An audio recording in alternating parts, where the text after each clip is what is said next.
I'm talking about the Carl Zeiss Flektogon 35mm prime 2.4. This is an M42 mount camera, so you're going to need an adapter to fit it on a modern DSLR. You can just see the silver adapter at the bottom. That's an EF mount adapter.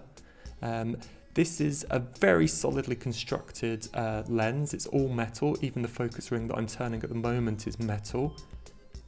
You can see the barrel does extend quite a bit when it's focused in macro mode, but it will retreat back into the body as I focus to infinity. These are the aperture blades. It's kind of a hexagonal bokeh. It's not smooth circular blur. So that's f2.4 to f22.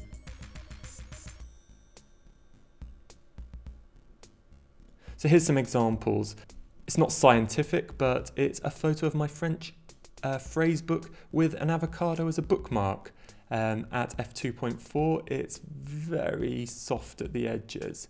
So it's a bit of an unfair comparison. This is Canon's 50mm prime 1.8, but just to prove that even the sharp lenses can get quite soft at the edges. This is the 50mm again at f16, and the whole book is now acceptably sharp. You can see the French phrases on the left-hand side are perfectly readable.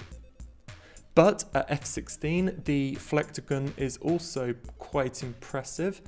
The mkII avocado is now sharp all the way to the edge. And if we just scroll down to the bottom left-hand corner, I can now read all of the French phrases.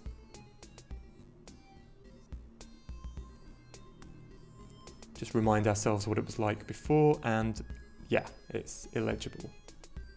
But the edge sharpness can actually be quite artistic. This is a photo I took imagining a tree exploding. It's actually wood chippings caught in a spider's web, but I was cheating. As you can see in the centre, it was nice and sharp, but as we move to the top left-hand corner, the wood chips become a blur. One of the best things about this camera is its macro focusing capability. It will focus down to 19 centimeters. And with a macro extension tube, you can get right in on a subject, which you just wouldn't expect from a 35mm lens. I'm not sure I want to get any closer to this fella. I said before, it's a very solidly constructed lens. On the scales, it tips at 250 grams. I use this lens on lots of jobs, especially things like art fairs. This is an art fair in Brussels.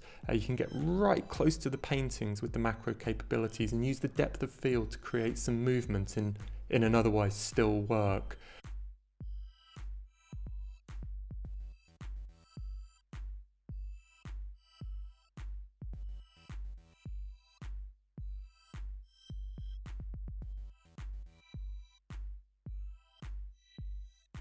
This piece of work was crushed Coke cans that the artist has piled on top of one another to create a human face.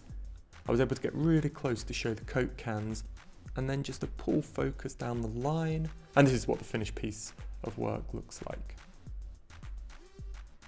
I also used the lens at a jewellery fair in London for a job I was doing. The lens was ideal for this.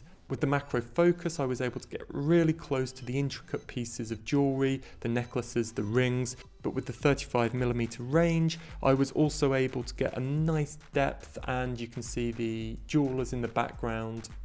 All the examples I've shown have been indoors, so here's an outdoor shot, just to prove that the Flektogon doesn't melt in the sun like a vampire.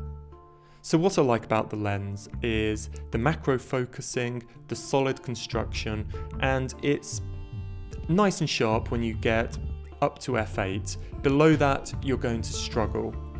Also, on a full frame camera like a 5D, which is what I've been using, you will get vignetting in the corners at f2.4. You can pick these up for about £150 on eBay, which I think is great value for money. It's cheaper than Canon's 35mm f2, and it's a whole lot cheaper than Sigma's 1.4.